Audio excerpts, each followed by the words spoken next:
केंद्रीय गृह मंत्री अमित शाह पिछले सप्ताह अवध का सियासी माहौल भांपने के बाद अब पूर्वांचल की सियासी नब्ज को टटोलने के लिए दौरा करेंगे। अमित शाह सपा प्रमुख अखिलेश यादव के मजबूत दुर्ग आजमगढ़ में मिशन 2022 का आगाज करेंगे।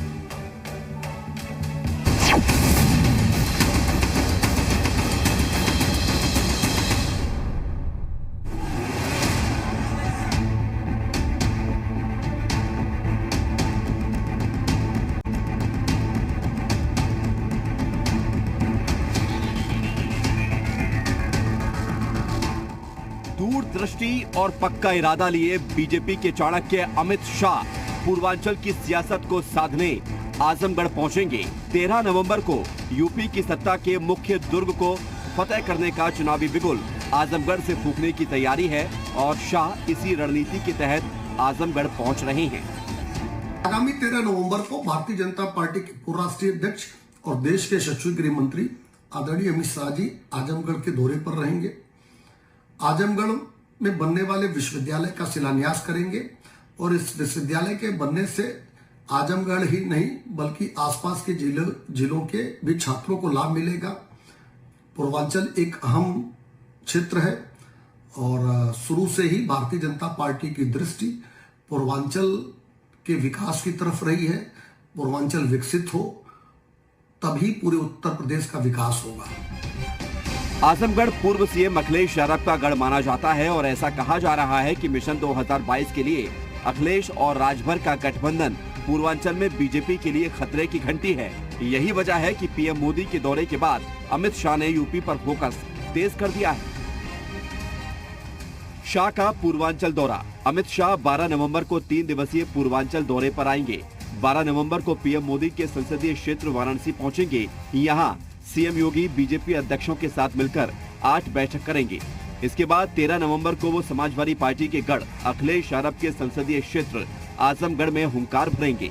अमित शाह आजमगढ़ में एक विशाल रैली को संबोधित कर फिर काशी वापस आएंगे और यहाँ कई कार्यक्रमों में शिरकत करेंगे।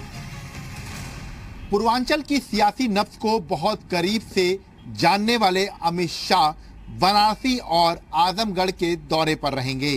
12 नवंबर को अमित शाह 8 से ज्यादा बैठकें बनारस में करेंगे और 13 तारीख को आजमगढ़ में अमित शाह एक बड़ी रैली को संबोधित करेंगे।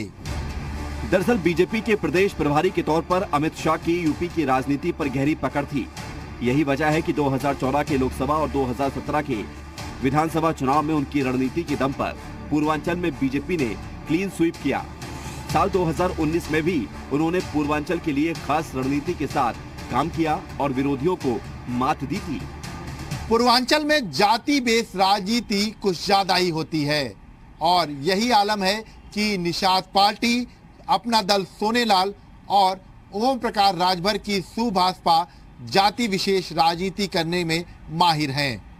ऐसे में 2017 में तमाम ये दल भाजपा के साथ थे, लेकिन मौजूदा समय में निषाद पार्टी और अपना दल सोनेलाल तो भाजपा के साथ है, लेकिन मनमुटाव के बाद सुभाषपा ने अपनी राह अलग कर ली है और सपा के साथ हाथ मिला लिया है। ऐसे में जातिगत आंकड़ों की अगर हम बात करें और लड़ाई की तो दोनों ही दल एक दूसरे के बराबर दिखाई पड़ रहे हैं। आजमगढ़ में शाह के दौरे और रैली के साथ एक राज्य विश्वविद्यालय की परियोजना की आधारशिला रखने को बीजेपी एक अहम दिन के तौर पर पेश करने की योजना बना रही है। साथ ही बीजेपी ओपी राजभर और गैंगस्टर विधायक मुख्तार अंसारी से जेल में मुलाकात का मुद्दा भी उठाएगी। आजमगढ़ के बहाने बीजेपी ये संदेश देने की कोशिश करेगी कि मुस्लिम तुष्टीकरण के लिए समाजवादी पार्टी अपराधियों और गैंगस्टर के साथ है। बीजेपी शाह के दौरे को कामयाब करने की कोशिश में जुटी है, वहीं विपक्ष बीजेपी पर हमलावर है। आजमगढ़ में देश के गृह मंत्री जी आ रहे हैं तो आजमगढ़ का जो समाजवादियों का गढ़ है वहां का किसान पूछेगा कि लखीमपुर खीरी में जिस मिनिस्टर के बेटे ने किसानों पर बर्बरतापूर्ण तरीके से अपनी थार गाड़ी और फॉर्च्यूनर चढ़ाई, उसका हिसाब अमित शाह जी कब देंगे? पूर्वांचल में जब से सुहेल जो भारतीय समाज पार्टी और समाजवादी पार्टी का गठबंधन हुआ है, आप देखेंगे कि भाजपा के कई बड़े शीर्ष नेता इस पूर्वांचल को साधने के लिए अब उत्तर प्रदेश में दिखाई पड़ रहे हैं, जो कभी दिल्ली में रहा करते थे और पूर्वांचल की ओर अपना रुख नहीं करते थे। इससे साफ बात से स्पष्ट होता है कि सपा और सुभाषपा के मेल से भाजपा की दरख्तें जमीनें हिल चुकी हैं, जिसका यह परिणाम है कि आगामी दिनों में कई बड़े नेता भाजपा के इन्हीं क्षेत्रों में दिखाई पड़ेंगे। पूर्वांचल यूपी की सत्ता पाने का मुख्य द्वार है। 2014, 2017 और 2019 में बीजेपी को सत्ता तक पहुंचाने में पूर्वांचल की काफी महत्वपूर्ण भूमिका रही है। ऐसे में 2022 में सत्ता पर पकड़ बनाने के लिए बीजेपी के चाणक्य ने खुद मोर्चा संभाल लिया है। ब्यूरो रिपोर्ट, जी मीडिया। यूपी की सियासत में पूर्वांचल की खास अहमियत है। आप भी समझिए पूर्वांचल का ये सियासी समीकरण, पूर्वांचल का सियासी समीकरण आपको समझा रहे हैं। पूर्वांचल में 156 विधानसभा सीटें आती हैं। 60 सीटों पर जाति और धर्म का काफी असर है। यहाँ सोशल इंजीनियरिंग का फॉर्मूला काफी प्रभावी है। पूर्वांचल में सबसे अधिक आबादी दलितों की ही है और इसके बाद पिछड़ी जातियों के वोटरों की संख्या यहाँ पर आती है। मुस्लिम वोटरों की भूमिका भी यहाँ पर काफी अहम मानी जाती है।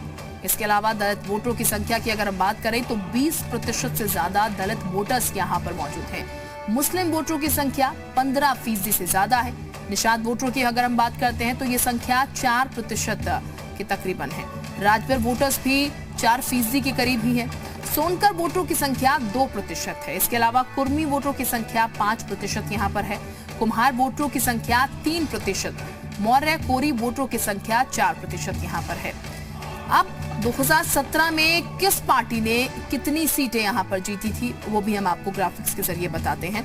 पूर्वांचल में कुल 26 जिले शामिल हैं। 26 जिलों में 156 विधानसभा सीटें आती हैं। बीजेपी ने 106 सीटों पर कब्जा किया। समाजवादी पार्टी की बात की जाए तो 18 सीटें समाजवादी पार्टी ने यहाँ पर सिली। इसके अलावा बीएसपी ने 12 सीटें यहाँ पर सिली। जीतने में ये कामयाबी इन पार्टियों को हासिल हुई। ये सीटें अपना दल ने 8 सीटों पर यहाँ पर से जीत अपनी दर्ज कराई थी। इसके अलावा सोहेलदेव भारतीय समाज पार्टी को 4 सीटें यहाँ पर से मिली थी। कांग्रेस को 4 और निषाद पार्टी को 1 सीट यहाँ पर मिली, जबकि 3 निर्दलीय उम्मीदवारों ने यहाँ पर से अपनी जीत चुनावों में दर्ज कराई थी 2017 में। तो ये पूरा आंकड़ा जो कि हम आपको बता रहे थे।